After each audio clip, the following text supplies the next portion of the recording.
Hola, soy Cibeles Jiménez Y yo, Faustino Jiménez. y esto es Conectando con el Riesgo, el podcast de alto contenido sobre gestión de riesgo que vino para elevar tu valoración profesional, poder trasladar todos estos conocimientos a tus organizaciones y a su vez entonces crear todo un engranaje empresarial sostenible. Hola Faustino, ¿cómo estás? Buenas Cuéntame, tardes. Cibeles.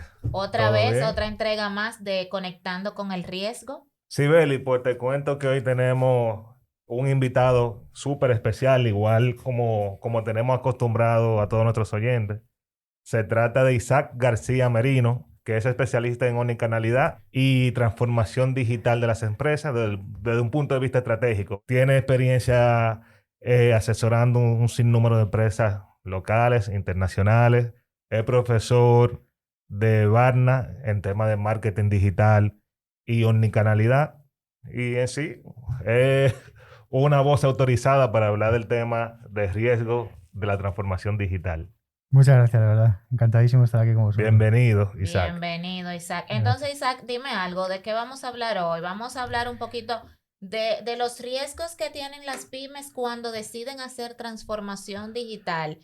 Y quizás, y ese es el tema que quizás te voy a hacer muchas preguntas, es cómo eso puede impactar la sostenibilidad o la reputación de esas pymes, que ya tenemos bastante casos de estudios, entonces enfoquémonos ahí. Pero antes, háblanos un poquito de ti, qué tú haces, cómo te ha tratado Dominicana profesionalmente hablando. Cuéntanos un poquito.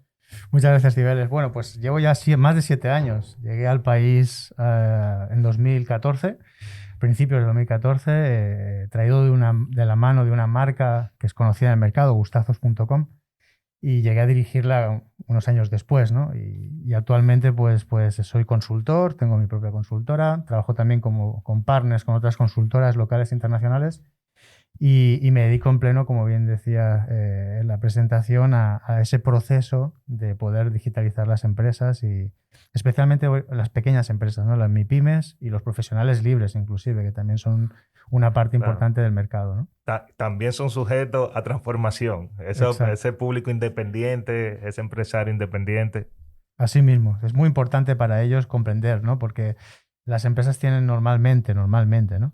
Presupuestos más organizados y más capaces de poner a disposición de sus necesidades, y el profesional libre pues tiene que ir manejando una serie de finanzas diferentes que sí que impactan más negativamente en su vida personal y familiar, y por eso cuando tienen que pensar en ese proceso de digitalizarse pues se lo piensan dos veces. Ahora mismo, ¿es una elección o una obligación? Bueno, yo diría que es una obligación. Lo que pasa que es como todo. Va a depender un poco de la industria en la que tú estás trabajando y enfocando tus esfuerzos, y especialmente va a depender también de los objetivos que tú quieres lograr. Es decir, hay personas que pueden tener una curva X y decir, bueno, voy a trabajar a medio plazo, teniendo muy claro qué objetivos o qué microobjetivos voy a conseguir en el corto plazo, y otras empresas que por su estructura, el mercado en el que están desarrollando sus objetivos, etcétera, pues tienen que hacerlo ya, si no lo han hecho, porque entonces van a quedar relegadas por su competidor. Al final todo el mundo está mirando al que hace el otro, ¿no? O Así sea es. que es obligatorio o yo estoy condenada a dejar de existir como empresa y ahora tú pusiste un puntito más como profesional también. Es que ese concepto obligatorio, y ahí me meto un poco en lo que puede llegar a suceder, ¿no? Estamos hablando ahora de las vacunas últimamente y todo lo demás. Es como lo impuesto es complicado, ¿no? O sea, al final lo importante es entender lo que significa generar una transformación cultural y digital en tu modelo de negocio, en tu vida profesional, y a partir de ahí que tú mismo, perdón, puedas decidir sobre la obligatoriedad de esa circunstancia. Pero claro, si lo hablamos en cordial y así en un idioma más cordial, pues diría que más vale que sea obligatorio que no que te lo impongan, que es muy diferente. Y qué bueno Mm. que tú tocaste ese punto, Isaac, y viene una pregunta. La pandemia aceleró todo el tema de transformación digital, como bien tú has dicho, aplica para todo el mundo, pero la mente, la cultura va a esa misma velocidad en la que me está exigiendo el mercado esa transformación. Bueno, aquí yo hablaría de ese concepto de procrastinar, ¿no? O sea, hay muchas personas que al final van dejando, van postergando, vas postergando, Y la procrastinación llega a un punto donde queda absorbida por el tema de no desaparecer. Es decir, si no quieres desaparecer, deja de procrastinar, ¿no? Deja de posponer lo inevitable. Entonces llegamos a un momento donde la pandemia lo que está haciendo por el contactless, ¿no? Por la falta necesaria de no tener contacto entre personas para evitar el contagio, obligar a tener como prioridad los canales digitales. Pero no significa que el ser lo que llaman los gringos digital first, ¿no? sea la única opción que yo tengo a disposición para poder generar resultados, ¿no? Para poder conseguir mis objetivos. Con lo cual, en esa forma de interpretar esa transformación, lo importante que debemos tener en cuenta como empresarios o como empresas que debemos tomar esas decisiones es que no nos olvidemos que cuanto antes empecemos a hacerlo, antes podremos conseguir lo que el mercado nos está demandando. Entonces estamos en ese periodo en donde yo creo que después de un año de pandemia no debemos dejar de que la procrastinación, por miedo, por lo que sea, nos invada hasta hacernos desaparecer. Ok. Y una pregunta, Isaac, que me surge después de eso. Dime, Isaac, directamente. Sí. Ya yo alineé mis necesidades de mercado, mi necesidad de sobrevivir, mi necesidad de ser sostenible, ya lo alineé a mi cultura y a mi creencia. Entonces, ¿a qué riesgos yo me expongo en el momento no de no transformarme, sino de llevar a cabo un proyecto de transformación digital? Bueno, el primer riesgo que puedes tener es que la persona que te esté acompañando, que esté habilitando esos nuevos procesos para que tú puedas lograr los diferentes objetivos que tiene el proceso de transformación cultural y digital de una empresa o negocio, organización, etcétera, es que no se haya mapeado adecuadamente esa necesidad. Entonces, por eso yo siempre digo que el equipo, no la persona, el equipo que esté detrás de una transformación cultural y digital debe ser multidisciplinar. Tiene que haber personas de procesos, tiene que haber personas de negocio, tiene que haber personas de cultura organizacional. Si no tienes un equipo multidisciplinar con esas tres aristas que son las más importantes, te va a fallar algo. Entonces, cuando llegues al mercado, el mercado te lo va a poner en evidencia.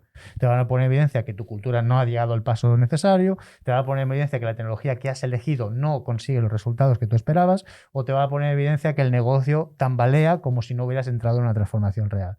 Entonces, al final es tener muy claro cuál es el mapeo de lo que tú necesitas.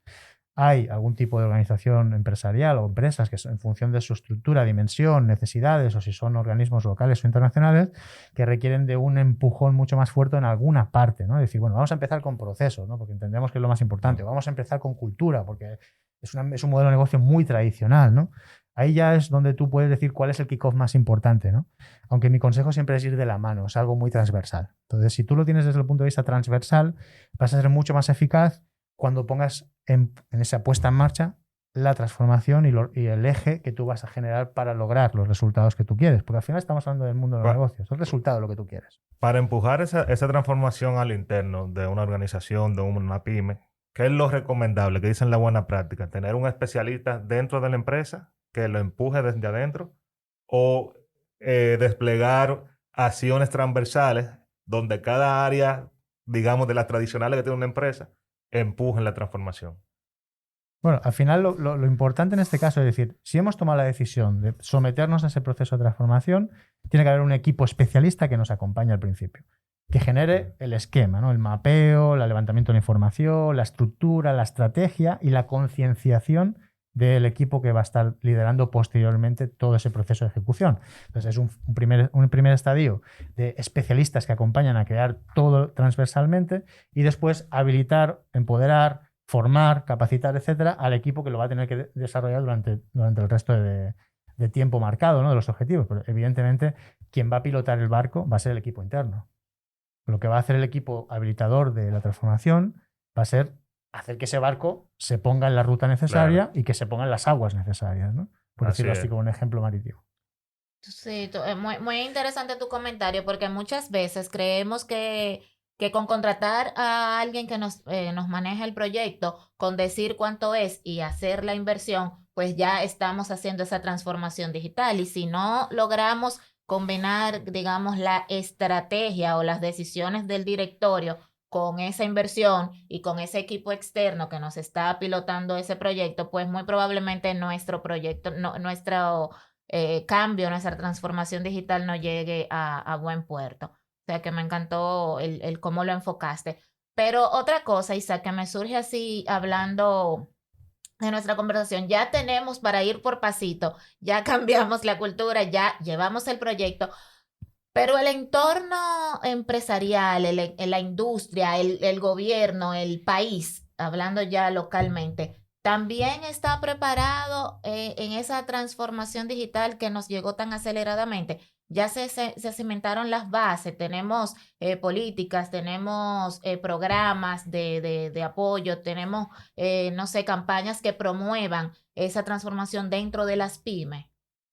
Bueno, vamos a dimensionar los diferentes escenarios, ¿no? Es decir, yo creo que cualquier país está preparado para llevar esa transformación de sus negocios, de sus empresas, de sus sectores estratégicos, ¿no? O sea, si ponemos, por ejemplo, el sector agropecuario, ¿no? La agricultura, etcétera, que es estratégico en el país, la gente piensa, pues, en personas, en ganaderos, en gente del campo y dirán, pues, ¿cómo vamos a hacer una transformación digital? Pues se puede. Se puede y se debe, porque al final, como estamos hablando desde hace unos minutos, la idea es contar con un equipo de especialistas que son habilitadores de ese proceso de transformación. O sea, la transformación digital es un proceso habilitador, no es un proceso de consultoría.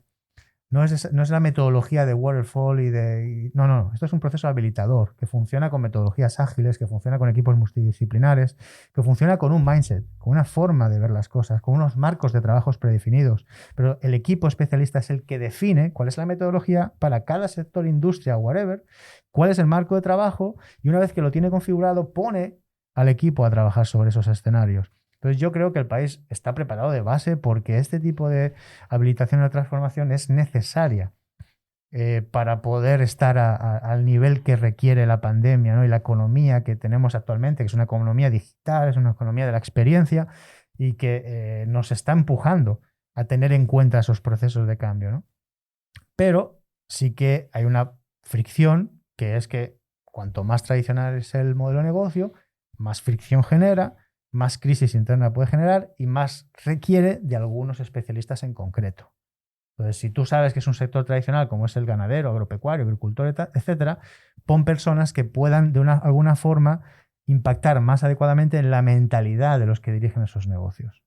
Si son una industria como las que existen de energías renovables, tipo las de Haina, Gehaina, etcétera, no sé, pon personas que entiendan mejor los procesos y los objetivos que tienen estas industrias. O sea, cada uno va a tener como un máster, un propietario del proceso que va a enfocar en diferentes especialistas donde tenemos que hacer más esfuerzos. Pero es necesario, yo creo que el país está. De hecho, tenemos la ley del 9 de marzo que crea el Gabinete de Transformación Digital, con ministros, el presidente a la cabeza y un montón de especialistas y cámaras y tal, que viene un poco en herencia recogida de la antigua República Digital y que viene en herencia de toda esa necesidad que ya se estaba pensando de digitalizar la administración, las organizaciones y todo lo demás. ¿Que hay leyes habilitadoras? Las hay. ¿Que se ponen en práctica? Pues ya veremos. Por ahora están un poco lentas, pero también es porque estamos recientes en un gobierno que ni siquiera tiene un año, ¿no? Sí, Pero sí. desde un punto estratégico, hemos mencionado bastantes veces en esta conversación la palabra proceso. Entonces, desde un punto de vista estratégico, ¿cómo se da esa transición de una visión de proceso a una visión de eliminar procesos, de acortar los procesos, de data, de lo que, más de cómo, qué es tan eficiente un proceso, qué opina el cliente de lo que le estamos dando, del valor agregado que le damos como empresa, como comercio? ¿Cómo se hace esa transición de tú antes, años 90, años 80, principio de 2000, mejorar procesos, calidad, cero falla, a tú ahora tener un equipo diseñado para eliminar procesos? Bueno, eso es como todo. Yo te diría que aquí hay dos grandes virtudes, ¿no? La paciencia y la confianza. Yo creo que son las que debe tener ese equipo que habilita, ¿no? Entonces, cuando tú quieres acortar procesos, es porque entiendes qué es lo que tienes que hacer. Es decir, yo no creo que haya como una fórmula mágica de decir, todo el mundo debe acortar el proceso. No. Lo que tú tienes que hacer es mapear el proceso correcto para esa transformación que tú requieres en tu modelo de negocio. Entonces, para eso tienes un equipo especialista que va a poder generar ese impacto y poder crear esa cadena de valor que va a ser percibida por el equipo de dirección, ¿no? Es decir, por el CEO, llamado presidente, dueño, whatever, que es el director de la orquesta y que ha depositado su confianza en esos especialistas que van a arrancar el proceso de transformación. Pero luego también va a requerir de que el equipo, colaboradores de esa empresa, de alguna forma haga esa adopción. Un punto básico de cualquier transformación es la adopción de ese proceso, de ese procedimiento. Entonces, ahí lo más importante es tener mucha paciencia, tener muy claro lo que tú quieres lograr y sobre todo una sinergia y una empatía enorme con el equipo interno de la empresa. Pues si yo me veo como habilitador, lo que necesito es eso. O sea, generar empatía, confianza y mucha paciencia para entender cómo van a ser los ritmos de esa organización en concreto, porque cada organización es un mundo. No es lo mismo irme a un banco que a una aseguradora, que a un modelo de negocio. Imagínate si yo ahora me voy para el Cibao, allí con la gente que hace cigarros, no tiene nada que ver. Pero Claro. se pueden hacer procesos de transformación con ellos perfectamente. ¿Existe un orden lógico de implementación de etapas de transformación digital? Sí existe. Claro, Sí. son esas etapas en función de la metodología que tú eliges, ¿no? Es decir, Sí. al final, como metodología que debe ser ágil, ¿no? En un marco Lean, un marco Kanban, un marco Scrum, lo que tú quieras, ¿no? Hay que distinguir entre metodología y marcos de trabajo, pero lo importante es que hay una fase de iteración donde se debe experimentar y entender muy bien cómo funciona esa experimentación, ¿no? Pues en función de si eres servicios, productos, si eres un modelo más tradicional, menos tradicional, si eres pure digital, si no lo eres, si tienes híbrido, o sea, en función del modelo de negocio es muy importante para generar esa metodología la más eficaz. Se habla mucho del Lean y del Kanban y de esas metodologías que tienen un manifiesto y una forma de proceder, pero luego está el marco de trabajo que tú tienes que elegir. Y no solo el marco de trabajo, sino también debes entender que no siempre funciona la fórmula. Hay gente que hace procesos híbridos entre el waterfall tradicional, un Gantt, o ya hablo temas técnicos, ¿no? Pero hablo de diferentes formas, pero lo que es importante es que el equipo habilitador especialista idee y diseñe eso y no se olvide de las partes más importantes, ¿no? Como es la experimentación, esencial en un proceso de transformación. También, con etapas, también me refería a, digamos, distintas implementaciones. Por ejemplo, un proyecto de Machine Learning, inteligencia artificial, un proyecto de ventas por redes sociales, a lo mejor integración con Internet de las cosas. ¿Existe un orden de cómo se pueden implementar esas distintas acciones de transformación digital? Bueno, O, estás hablando de la parte tecnológica, ¿no? sí, Es sí. decir, si hablamos de Machine Learning, que es esa parte de aprendizaje que tiene la inteligencia artificial, ¿no? Con algoritmos y procesos muy concretos y algún código de lenguaje concreto, pues estás hablando de la capa tecnológica que habilita el proceso anterior definido, que habilita la forma de entender el modelo de negocio para llegar a un objetivo concreto. Entonces, si yo digo, bueno, si ahora tengo que poner un asistente virtual en mi negocio para que durante 24 horas, 7 días a la semana, 365 días al año, tenga a todos los clientes interesados en mi negocio a través de ese asistente bien atendido para que luego al final pueda convertir al negocio, ya sea vendedor de servicio o producto, pues yo sé que para mí el foco de ese asistente virtual que aprenda lo antes posible y la capa tecnológica esté por debajo, un RPA, etcétera, un proceso de una especie de automatización, etcétera.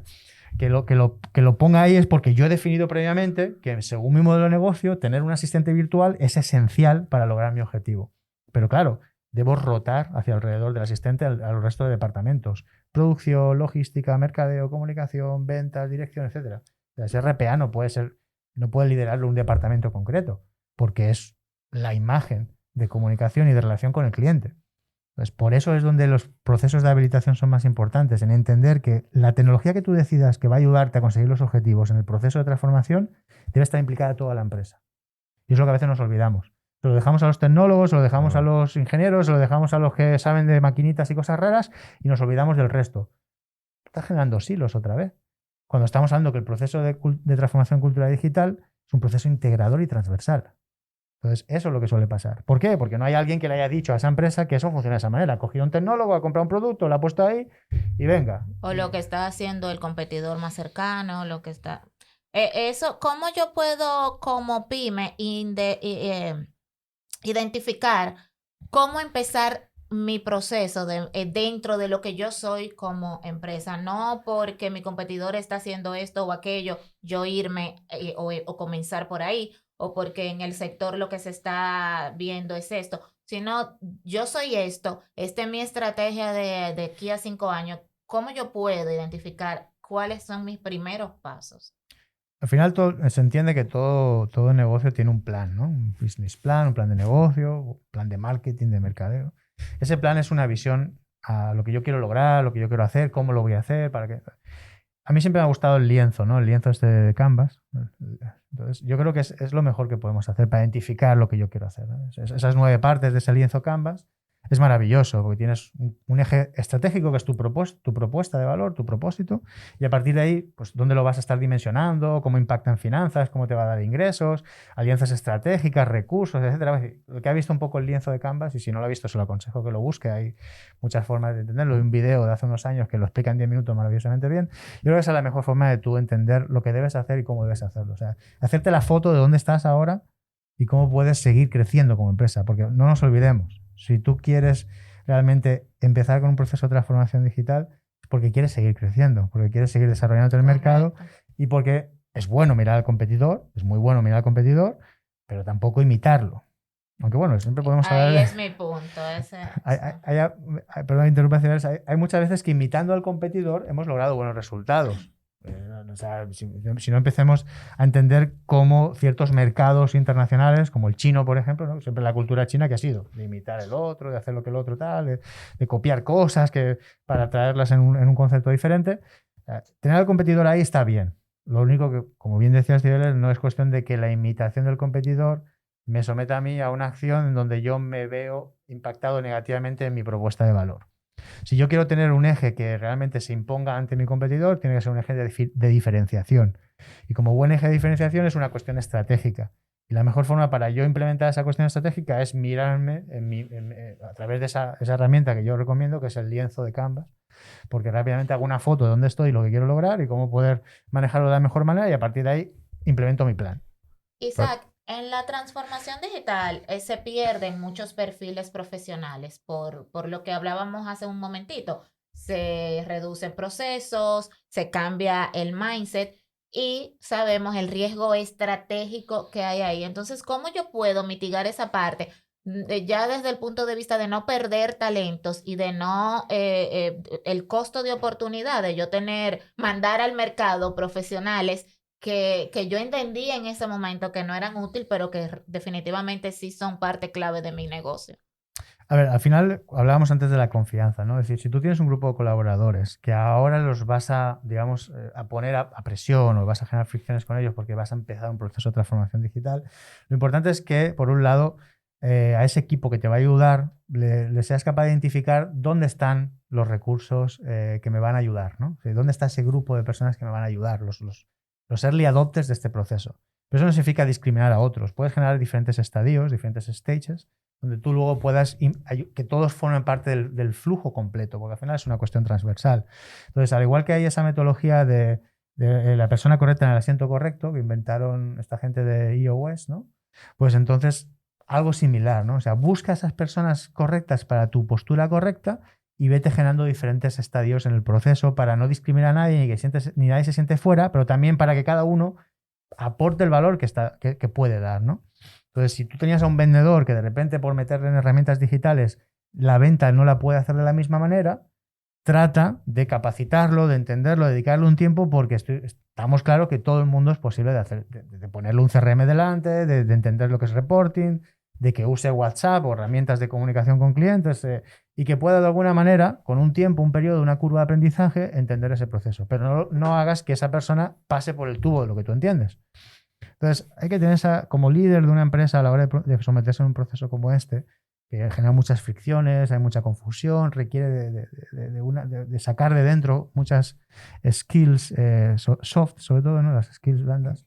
Pues ahí es donde yo le recomendaría a los dueños de empresa, a los que tienen que tomar estas decisiones, que tengan mucha paciencia. ¿Cuáles son los aspectos clave que debe tener esa comunicación con los stakeholders para que se consiga el éxito de una implementación? Sobre todo lo importante es romper con los silos. Yo creo que a todo el mundo se le tiene que comunicar todo, ¿vale? Es decir, siempre hay reservas, ¿no? Hay roles, no es lo mismo un gerente que un supervisor, que un coordinador, que un técnico. Bueno, pues genera un esquema para que cada uno tenga la información necesaria de lo que significa su rol en la empresa.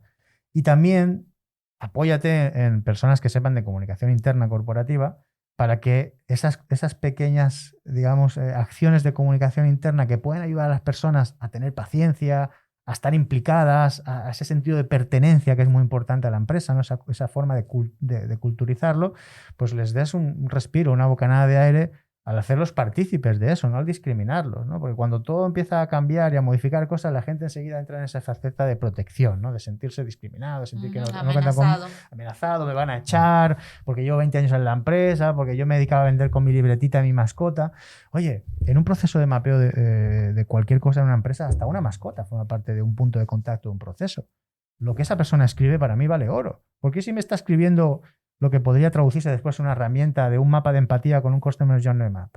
¿Por qué no? Yo lo que tengo que hacer es atender a la realidad de esa persona, a su rol, a lo que hace y a qué valor tiene dentro de la empresa. Porque si esa persona está facturando 10 millones de pesos de los 25 que se facturan completo, pues tiene mucha acción importante. Sí, algo está haciendo bien. Algo está haciendo bien, a pesar de que lo haga con una mascota y con una libretita. Entonces, es lo que digo, tener mucha paciencia y mapearlo todo muy bien. ¿Qué porcentaje a nivel de esfuerzo en tiempo, recursos, o qué ponderación tú le darías al esfuerzo cultural, al esfuerzo tecnológico, de acuerdo a la inversión en tiempo y en recursos? O sea, ¿qué porcentaje tiene un proyecto de transformación digital en la gente y en los procesos? Bueno, ahí me estás haciendo una pregunta difícil, ¿eh? Porque, bueno, es que al final yo creo que he escuchado por ahí y he leído por ahí que en un proceso de transformación cultural digital o transformación digital hay un 70% que es personas y negocio y un 30% que es procesos y tecnología. Pero hay modelos de negocio que se da la vuelta, ¿vale? Que primero hay una fuerte carga de procesos y tecnología, porque a lo mejor es un modelo tradicional que está muy obsoleto a lo que funciona en el mercado y al principio requiere de mucho de definir bien los procesos, de ver tecnología que no existe y que debería existir, como por ejemplo un pequeño CRM, un RP, cosas así, porque aún están con Excel y cosas raras y que no se conectan entre nadie y que nadie puede saber dónde está la mejor compra.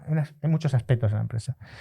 Ya que yo creo que no hay como... desde mi punto de vista, es una opinión personal, luego habrá mucha gente que tenga identificados sus KPIs y tal, pero yo creo que, aunque ya sabemos que la parte cultural y de negocio es muy importante, cada industria va a tener sus porcentajes. Y lo importante al final es tener bien claro cuáles son los ejes, ¿no? Mentalidad, personas, cultura organizacional, negocio, estrategia, y luego tecnología, procesos, etcétera. Y a partir de ahí balancear cuál es el peso más importante que tienes que empezar a hacer, ¿no? Porque va a depender del grupo de personas, del tipo de negocio, modelo de negocio, de la industria donde está, cómo está el mercado y de las personas que están ahí dentro. Y Isaac, me quedé pensando, estamos educando, porque ahora estamos hablando de transformación digital, porque nuestra generación es lo que está haciendo, está pasando de una etapa a otra, pero la que viene ya viene transformada, por decirlo jocosamente, pero la estamos educando en esas habilidades blandas que tiene que tener, que no todo es digitalización, no todo es inteligencia artificial, sino ese sentido humano, esa parte empática entre los colaboradores, el yo voy a ser un líder, pero yo tengo que lograr que mis colaboradores se comprometan conmigo, porque yo puedo tener la transformación que sea y puedo no tener éxito si no desarrollo eso. ¿Estamos educando para eso? Es una gran pregunta, ¿eh? Porque wow, como padre me ponen un desafío. A ver, a día de hoy lo que está pasando en República Dominicana es que nuestros niños, nuestros muchachos están estudiando desde casa desde el minuto cero, ¿no? Es decir, desde días antes de que el presidente de la República en aquel momento decretara el estado de emergencia, los niños ya llevan días en su casa por un efecto ya social de miedo al contagio. Entonces, ahí pues, hay un gran desafío a nivel de modelo educativo del país porque aún no estamos generando la fórmula adecuada por muchas circunstancias. Brecha digital, proceso de adopción, tecnología, capacidades, recursos, etc. Y bueno, pues si hablamos de la sociedad del Gran Santo Domingo, pues quizá está más nivelada, pero si hablamos del resto de poblaciones del país, pues quizá ahí es donde encontramos la brecha más grande. Entonces, a día de hoy yo creo que hay ciertas poblaciones del país que siguen teniendo sus valores intocables, ¿no? Es decir, que el niño sale a la calle, que tiene contacto con otros amiguitos, que está estudiando a través del televisor, que quizá aprende de una forma diferente, pero hace lo que puede, que la familia sigue tratando igual y no ha pasado nada. Y otras personas, quizá los de las ciudades grandes, Gran Santo Domingo, Santiago, etcétera, el este, que tenemos al niño casi que no tiene contacto con nadie, todo el día sometido a una pantalla como 4, 5, 6 o 7 horas al día y que está perdiendo ese contacto social y está perdiendo una serie de interactuaciones que generaban en él valores y formas de comportamientos que no se deben perder, ¿no? Entonces, quizá hemos acelerado demasiado una parte del niño en ese modelo de educación y hemos desacelerado otra, que aún estamos esperando la oportunidad de nivelarlo, porque al final no vamos a perder por 1 año de pandemia, 2 años de pandemia, nuestra forma de relacionarnos con nosotros congéneres. Pero sí que no sabemos medir a día de hoy cuál va a ser el impacto de tener a unos niños en casa estudiando durante tanto tiempo. No lo sabemos. Y la del niño, quizá esté diciendo una tontería, pero la del niño la podemos remediar porque esperamos que este tema dure 2 años, 3 años como mucho y quizás como él está todavía en un proceso de formación, pues podamos enmendar algo. Pero el universitario, ese que en 2 años va a ser la fuerza laboral, va a ser el que va a estar dirigiendo la parte comercial. ¿Qué le estamos enseñando? Aparte de muy buena transformación digital, de muy bueno ser eficiente, de aplicar inteligencia de negocio, pero ¿qué le estamos enseñando a nivel de habilidades blandas? Y te lo pregunto porque yo sé que tú estás ligado con la educación superior y a mí me preocupa esa parte. A ver, lo que sería la educación de pregrado y grado, ¿no? Más que posgrado, que ya son profesionales, lo que estamos tratando es que esas personas tengan acceso a las materias y a los conocimientos necesarios para el desarrollo de su carrera y de su profesión que han elegido, ¿no? Entonces ahí hay una parte que queda cubierta por el mero conocimiento, que no importa que esté en oración por un profesor en una aula, que esté en oración por un profesor por una pantalla. El problema está cuando la tecnología no me ayuda a lograr eso. Ese es el problema, la brecha digital, la brecha tecnológica. Ahí está el problema real. Porque si todo el mundo tuviera la misma capacidad de ancho de banda, tener un dispositivo donde poder estudiar y tener la capacidad de no perder nunca eso, porque se va la luz o ponerse problemas que tiene intrínsecos el país, pues no habría problemas. Pero los problemas están en eso, porque la educación yo creo que es fácilmente parametrable a esa circunstancia digital. Lo que quizá no se ha podido hacer, porque eso nos pilla a todos un poco así desprevenidos, es que todo el mundo tenga igualdad de condiciones, ¿vale? Sí. Si ya hay una realidad económica que tampoco genera igualdad de condiciones porque hay universidades privadas y universidades públicas, pues imagínate ahora con ese añadido del sobrecosto y el recurso necesario Sí, para al final lograr se va a eso. convertir en un costo hundido para las empresas en los años cuando esa masa laboral comienza a integrarse. Ahí yo lo que daría es el consejo de que las personas, los estudiantes, se unan entre sí. Es decir, esa acción del delegado de clase, de los grupos de estudio, que no se pierda. Vale, se pueden hacer grupos de estudio, al igual que tú coges una aplicación tipo Zoom y te tomas una fría con tu amigo y tal, no sé qué, y bota el golpe, como dicen aquí, pues también lo puedes hacer. Oye, vamos a estudiar conjuntamente, nos vamos a sentar todos delante de la pantalla y vamos a estudiar. Eso para el que tenga acceso a la tecnología. Y el que no tiene acceso a la tecnología, de alguna manera que busque la forma de acceder a esos contenidos que ha impartido el profesor, o sea, yo creo que no debemos perder los valores humanos de relacionamiento con el otro, protegiéndonos a nivel pandemia, a nivel seguridad de salud, pero no desmoralizarnos ni desmotivarnos porque no tengo acceso a la tecnología, sino que las propias políticas de educación de pregrado y grado incentiven al estudiante a buscar alternativas que suplan la brecha digital. ¿Se puede hablar de transformación digital en la educación? ¿O Sí, sí, todavía qué sí. porcentaje llevamos? ¿O cuánto nos falta? Bueno, la penetración. O el grado de madurez que tiene. Claro, O el exacto. grado de Sí. madurez, correcto. Sí, podemos medirlo de diferentes formas. Está el índice de madurez, está el tema de penetración a nivel de tecnología, etcétera. República Dominicana es un país que ha crecido muchísimo gracias a la pandemia en ese aspecto, ¿no? Han puesto como un turbo ahí y la realidad solo la conoce quien está ahí. Es decir, ¿no? Al final el estudiante de un punto u otro del país es el que sabe la realidad de la educación de grado, ¿no? Por lo cual, pues yo creo que el índice de madurez va a depender de la zona. Te podría sorprender que quizá hay poblaciones del interior que tienen todo su laptop, su tablet y tal, y otras poblaciones Claro. del Gran Santo Domingo que ni siquiera tienen una conexión de internet fiable. Yo creo que va a depender mucho de la motivación que tenga el grupo social donde están esos estudiantes. O sea, yo creo que eso es fundamental. Por eso toda ayuda es poca. Volviendo al tema empresarial, ¿te ha tocado un sector o una experiencia donde tú digas es más fácil hacer una empresa nueva, digital, desde cero, que transformar esta tradicional? Bueno, esa es la vía fácil, ¿no? Esa es la vía fácil. Es más fácil formarla. El tema es que convenzas al dueño del negocio para hacerlo, ¿no? Bueno, a ver, si tú eres si ponemos un sector tradicional, ¿no? Y ese sector tradicional, cual sea que sea de los que existen, ¿tú crees que para digitalizarse pues es borrón y cuenta nueva? Pues no estás confiando en tu propia capacidad de generar esa transformación, ¿no? El tema va a ser los tiempos, ¿no? Al final esos tiempos son los que a nosotros nos combinan a esa desesperación. Por eso cuando alguien realmente está convencido de generar un proceso de transformación, tiene que de alguna manera confiar en que todo eso tiene una curva y que hay que entrar en esa curva para lograr objetivos. Y no hay otra forma de hacerlo. O sea, si tú quieres sacarte una carrera, tienes que estar estudiando unos años. No te la vas a sacar porque tú seas más rápido o porque estés estudiando 14 horas al día. Eso no funciona así. O sea, yo creo que ya tenemos muy, muy, muy claro que los procesos requieren de un tiempo, una forma, un comportamiento y una asimilación. Entonces, el proceso de asimilar cosas pues es muy necesario en esto que estamos hablando, ¿no? Así que yo diría que lo más importante no es buscar la vía fácil, sino la vía correcta, ¿vale? Entonces, ¿cuál es la vía correcta? Bueno, pues eso hay que descubrirla, ¿no? Sí, y entiendo que tiene sus particularidades Pero cada... yo no me atrevería a decirle a un dueño de un negocio, mira, borrón y cuenta nueva, vamos a empezar de cero, me quitas a esta gente, me pones a otra y vamos a partir de ahora Bueno, somos yo entiendo digitales. que depende.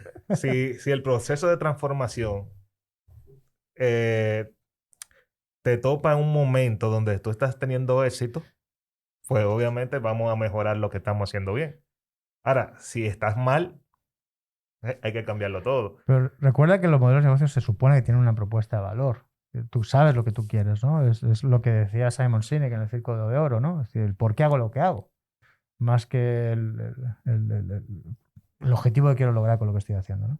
Entonces, ¿por qué hago lo que hago? Pues todo el mundo tiene su historia, ¿no? Una narrativa detrás de todos los negocios y nosotros cogemos los grandes apellidos del país y le preguntamos por qué hicieron lo que hicieron, todos tienen su historia, su narrativa, ¿no? Desde la punta del este con los Rainieri hasta en la gran capital, los Corripio, los Vicini, un montón de gente, pues todos tienen su historia, su narrativa y su propósito y el por qué hice lo que hice y por qué es una empresa familiar y todo lo demás. Otras empresas que son internacionales, que están en el país, pues también tienen su propósito, ¿no? Mejorar República Dominicana, impactar en el mercado, educar, tal, generar puestos de trabajo, desarrollar la economía del país. Todo el mundo tiene sus intereses o sus propósitos. Eh, en el siglo pasado, siglo XX, el siglo pasado fue Sí, sí. hace poco, Sí. pero durante todo el siglo pasado se tocaba mucho el término de industrialización Ujú. y fue un cambio transversal en la forma de producir. Hablamos del agricultor, que a lo mejor en una plantación tenía 30, 40 colaboradores, a tener un tractor que hacía el trabajo de los 30 colaboradores. Eso, 30 personas tuvieron que migrar a otra actividad. Ujú. El proceso de industrialización tuvo un gran impacto y duró mucho tiempo implementación. De hecho, en países como el nuestro todavía se habla de industrialización. ¿Qué proyección tenemos con la transformación digital, la digitalización? O sea, lo estamos visualizando como un proceso que va a durar tantos años como un siglo, o es algo corto, es algo de esta época. ¿Qué esperamos? ¿Y va a tener un impacto tan importante como lo tuvo la industrialización? Bueno, hablamos de revolución tecnológica, ¿no? En Latinoamérica y en América como continente. Es decir, mientras otros continentes, otras partes del mundo tuvieron su revolución industrial desde el siglo XVIII, ¿no? Y con esos 1.0, 2.0, 3.0 y todas esas cosas que sí, digamos que tratan de que el público objetivo entienda Las etapas. las etapas, los hitos, ¿no? Es decir, 1.0, pues la mecanización, la maquinaria, 2.0, pues la diferente forma de tecnología. Ahora mismo estamos en ese llamado 4.0 a nivel de industrialización, tendiendo hacia el 5.0 con el IoT y una serie de capas tecnológicas que se van a aplicar ahí, comprensión, máquinas que aprenden solas y que procesan cosas y tal. A día de hoy lo importante es que el impacto de esa tecnología es lo que está acelerando todo muchísimo. Entonces, al igual que una red social aceleraba muchísimos procesos y cada vez las redes sociales tardan menos en lograr los mismos objetivos que las anteriores, ya se hablan de las antiguas redes sociales como Facebook y de las nuevas redes sociales como TikTok o Clubhouse, ¿no? Entonces, cada vez se tarda menos en lograr objetivos similares al proceso anterior. Entonces, está clarísimo que la nueva revolución tecnológica acorta muchísimo los tiempos de lograr los mismos objetivos. Otra cosa es la sostenibilidad. Todo negocio tiene que tener la capacidad de sostenerse en el tiempo y de poder generar, digamos, una vida profesional a sus colaboradores, ¿no? Y ahí es donde quizá, pues depende de la industria y el modelo de negocio, son más capaces de lograrlo o menos capaces, ¿no? Entonces, yo creo que la curva aún está en esa forma de tratar de entender lo que va a pasar en los próximos 20 años. Pero tenemos personas que son los futuristas, eso, ¿no? Que a través de muchas variables tratan de entender lo que va a pasar en los próximos, ¿no? Están ahora los exponenciales, ¿no? Que tratan de que todo funcione muy revolucionado con una tecnología que de alguna forma genere esa curva hacia arriba para poder llegar a un proceso que no impacte desde lo disruptivo, sino desde lo diferente. Y a partir de ahí yo creo que mercados maduros o inmaduros tienen la capacidad de adoptar eso siempre y cuando todo esté alineado para poder generar esa adopción. Por eso es muy importante la parte de la mentalidad. Es decir, las poblaciones que están más retrasadas son las poblaciones que tienen más resistencia a cambiar esa mentalidad. ¿Por qué? Por razones X, no sé. Porque no hay buenas políticas, porque las industrias están enquistadas, porque hay falta de presupuesto, de perspectiva, de especialistas que impulsen todo eso, organización. O sea, podemos medirlo de muchas maneras. Pero al final todos queremos que las cosas sean lo más rápidas posibles, lo mejor posibles a nivel de experiencia y de resultado y sostenibles en el tiempo. Pero vamos. Isaac, ¿y ya se habla de industrias totalmente digitalizadas? Bueno, ¿Se puede decir? sí, todo lo que es el digital commerce es una empresa que nace digital, se desarrolla digital, pero a día de hoy se da cuenta que no puede ser solo digital. Por eso tenemos empresas como Amazon poniendo establecimientos, empresas como Google, que ya tiene dónde va a poner su primera tienda física, su primer lugar físico. Por eso ahí es donde entro el tema del cual yo también considero una persona también especializada, que es la omnicanalidad, ¿no? Es decir, esa experiencia única de nosotros como usuarios y clientes para que no haya ninguna forma de moverme en diferentes canales, ¿no? Si yo quiero Google físico y digital, lo tenga a mi disposición siempre. Es una realidad utópica, ¿no? Porque evidentemente Google va a ser siempre digital. De hecho, ya es una marca que forma parte de otra más grande, que es Alphabet, y tiene unas proyecciones a futuro espectaculares que casi dan miedo algunas. Y de ahí podemos entrar con Amazon, la salida de Jeff Bezos, que ahora quiere ir con su hermano a la luna y quiere viajar fuera. Y luego tenemos a Elon Musk con Tesla, que también quiere hacer no sé cuántas locuras. Pero, exacto, quiere irse también. Entonces, al final hay ciertas percepciones de que los que son puramente digitales llega a un punto que no saben lo que hacer. Y esa es como la sensación que están dando esta gente de Amazon, Tesla, Google y tal. Y Microsoft con los Bill Gates, ¿no? Que ahora se separan y parece que cada uno quiere ir por su lado. Eso es un tema existencial, yo creo. Ya. Es que al final son personas las que están detrás de todo esto, ¿no? Y entonces, al igual que Elon Musk habla en su historia de que él era un tipo nerd, geek y tal, que todo el mundo le daba su cachetada y tal, y que después ahora es uno de los líderes del mundo a nivel tecnológico y tal. Lo importante es cuando tú eres alguien que quiere montar una empresa, decidas cuál es la mejor forma de hacerlo, con tus herramientas disponibles. Si tú quieres empezar con una mascota, tomar notas de lo que hace tu público objetivo potencial y después lo pasas a un Excel y después de un Excel lo pasas a un SRM, pues ha sido tu ruta para llegar a un punto concreto. Si tú quieres empezar de cero con un CRM, volverte loco y tal, o porque eres habilidoso, hay muchas cosas disponibles y lo importante es saber cuál utilizar. Entonces, hay actividades, acciones o trabajos que le ha tocado la transformación, digamos, en la mitad del ciclo de vida de la persona que le ejerce.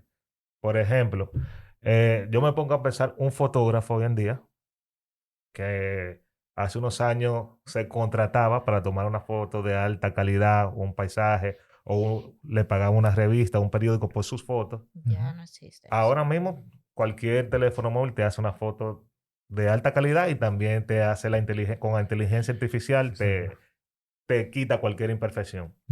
Ya vemos que hay colecciones de fotos de modelos que no existen en la vida real, pero que se pintan con inteligencia artificial y se venden como en la página de stock photos. O sea, esas personas, vimos el caso de un robot con inteligencia artificial también, que hace el papel de juez y toma decisiones más certeras que cualquier juez, solamente leyendo las leyes que están en un país. Si le imputan el caso, puede dar una decisión más certera que de acuerdo a las leyes de ese país. Entonces, ¿qué hacer si te agarra la transformación o tu mercado cambia en ese momento donde tú no estás preparado? Bueno, me has puesto ejemplos muy curiosos, ¿no? Que siempre son debatibles. Por un lado, me has hablado de la democratización de la tecnología, ¿no? Es decir, cada vez más acceso a un tipo de tecnología que de alguna forma solapa con acciones de otros modelos de negocios tradicionales. Al final, los modelos de negocios van cambiando, ¿no? Y el fotógrafo que antes hacía bodas y bautizos, como todo el mundo decía, ¿no? Ahora, pues quizá lo que tiene que hacer es especializarse en hacer la mejor boda posible, o el mejor bautizo posible, o la mejor, digamos, retrato de un momento idóneo, ¿no? Y al final aquí podemos ver ejemplos en grandes empresas. Kodak, ¿qué le pasó a Kodak? ¿No? Kodak fue los líderes de los 90, tuvo algunas decisiones muy No entendió acertadas, la otras desacertadas. transformación de su Bueno, fue industria en la ese primera cámara momento. digital. Fue Kodak. Tomó malas decisiones, ¿no? Al final, como todo proceso de transformación y que habilita cosas, pues tienes que tomar decisiones y al final no es fácil. A mí está en la piel de los de Kodak en sus años, pero mira, una de las personas que le dio la oportunidad de la cámara digital acabó saliendo de Kodak porque no lo entendían. Y después, años después, se hizo de oro porque dio pie a la primera cámara digital. Y ellos entendían que el rollo de esto era su negocio. Y era su modelo principal. Era su modelo principal No cuando entendieron realmente... la transformación de su industria. Tomaron decisiones erróneas. Y eso le pasó también a Blockbuster cuando Netflix le tocó la puerta para asociarse y dijera, pero ¿tú quién eres? ¿No? Y al final acabó en la cuneta y Netflix es el líder absoluto de esas plataformas de contenidos visuales y tal. Son decisiones que se toman. O sea, el ego es el enemigo, y recomiendo ese libro, ¿vale? Hay muchos egos por ahí que lo que hacen es romper negocios porque te dejas llevar en un proceso de toma de decisiones que no es adecuado a lo que tú necesitas como negocio. Por eso la formación ahí es muy importante, la experiencia es muy importante y el tener muy claro tu hoja de ruta también. Y luego hay cuestiones donde la tecnología pues genera un impacto disruptivo, exponencial. Hay diferentes formas de entender esta cuestión de innovación, ¿no? Pero es inevitable. O sea, el mundo ha aceptado que la tecnología está abriendo al mundo posibilidades y a los usuarios, a las personas, posibilidades que antes no eran así. Pero eso no significa que esa democratización de la tecnología, por un lado, aunque destruya puestos de trabajo, pueda especializar otros o pueda crear otros nuevos, que de hecho los está creando y son necesarios, para seguir evolucionando. Si miramos hacia atrás, los puestos de trabajo que había en el siglo XIX o XX no son los mismos que a finales del XX o ahora a principios del XXI. O sea, forma parte de la historia de la humanidad. Pero todo se acelera mucho y quizá lo que más nos cuesta es la digestión de todo esto, ¿no? Digerir todo esto de una forma en donde no nos volvamos locos o no perdamos esa perspectiva, ¿no? Que a veces es necesaria. Bueno, pues... Isaac, para ir cerrando, cuando nosotros leemos los informes de riesgos globales, lo que los especialistas en gestión de riesgos esperan que pase a lo largo del tiempo, 2 años, 5 años, 10 años, nosotros vemos mucho que muchos de esos riesgos se concentran en el tema de crisis social por el tema digital, brechas digitales, el tema de educación por la inequidad en esa, digamos, en ese acceso a la digitalización. Entonces, te hago esa pregunta, te la dejo ahí de despedida.